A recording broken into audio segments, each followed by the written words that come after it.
What's up mga kabady? Ito po yung part 2 ng kaarawan ni Mama Mary. Galing pa kami ng Simala. At itong mga pinsan ko mga kabady, gusto daw nilang maligo ng falls. Kaya ayun, pupunta kami ng Argao, Cebu kasi nandun daw po yung spot kung saan kami maliligo. At dyan mga kabady, kung nakikita nyo, bumabiyahe pa kami ng mga 30 minutes ata. At ayun mga kabady, nakikita na po namin yung sign kung saan kami dadaan. Nung makapasok na kami sa daan na yun mga kabady, hindi talaga namin alam na may pagsubok pala kaming dadaanan bago kami makapunta doon. Kasi nakikita nyo yan, naglalakad na lang kami mga kabady kasi first time namin pumunta dito. At yung sasakyan ng pinsan ko, bawal ibiyahe papunta doon kasi sobrang delikado ng daan. Kaya yan mga kabady, naglalakad kami ng mga 10 minutes siguro bago kami makapunta doon. Kasi nga sobrang delikado talaga ng daan.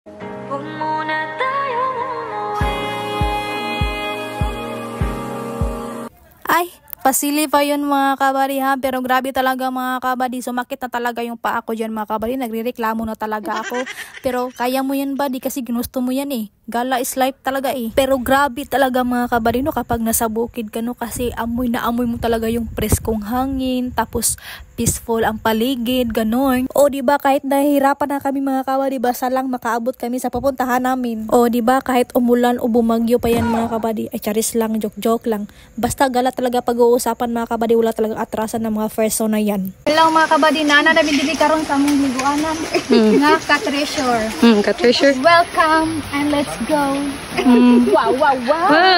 At ayan mga kabady, ito na po yung view dito. Grabe, sa wakas nakarating rin tayo. At may mga rooms din sila mga kabady kung gusto nyong mag-overnight. At may mga cottage din sila. Tapos yung entrance fee is 100 pesos. At dito lang yan sa Ka-Treasure Water Terraces Mountain Resort. O pa, ganon. At by the way mga kabady, hindi pala ito falls. At ito pala ay spring.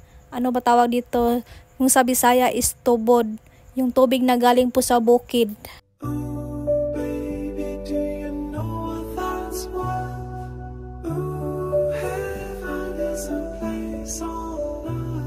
So at ayan mga kabady, nagsimula na po pala kami magtampisaw dyan. Sino ba naman hindi ma-excite buddy? Bukod sa malinis, sobrang lamig din. Grabe, ang sarap talaga sa feeling. Tingnan nyo dyan, para kaming mga bata talaga. Kung pwede lang hindi tayo uuwi mga kabady, ayaw ko talagang umuwi kasi ayaw kong umahon dyan sa tubig. Kasi nga, sobrang sarap talaga. Ang sarap araw-arawin as in. At kahit nga bitin na bitin po yung ligo ko dyan mga kabady, worth it naman. Kasi nga nagmamadali kami kasi sobrang layo pa ng biyahe namin. Kaya ayan mga kabady, nagdahan-dahan na kaming lumakad dyan hanggang sa makaabot kami kung saan pinaparking yung sasakyan ng pinsan ko. At kung alam nyo lang mga kabady, hindi ako napapagod sa pagliligo, napapagod ako sa paglalakad dito. Grabe. O diba nagrereklamo na. Sus buddy, ngayon ka pa magrereklamo buddy, ang layo mo nang narating. Syempre mga kabady, hindi lang ako nagrereklamo dyan, pati na yung mga kasama ko dyan nagrereklamo na sila kasi sobrang layo daw, ang sakit na daw ng paa nila. Kaya ayan mga kabady, nagdandahan na talaga kaming lumakad dyan. At grabe talaga mga kabady no, iba talaga kapag city at province no, kasi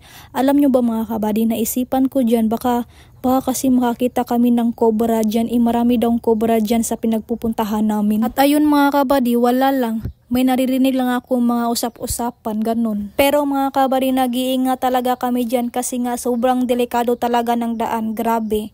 Konting dulas lang mga kabady, mahuhulog ka na sa kanya.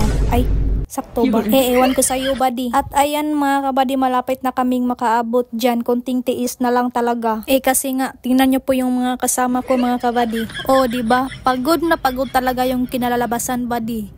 Yan, resulta yan, gala pa more. At grabe mga kabady, nakakatulog talaga kami sa sobrang pagod. At dyan mga kabady, dahil nagugutom po yung mga person, ay naku talaga, napa-order pa talaga ng Jollibee. Habang yung mukha ng tita ko dyan mga kabady, hindi na talaga maitsura dahil sobrang sakit na daw ng ulo niya. Kaya ayan, sa wakas, pauwi na rin kami dyan mga kabady. Salamat po sa mga nanonood. Hanggang sa muli. Bye-bye!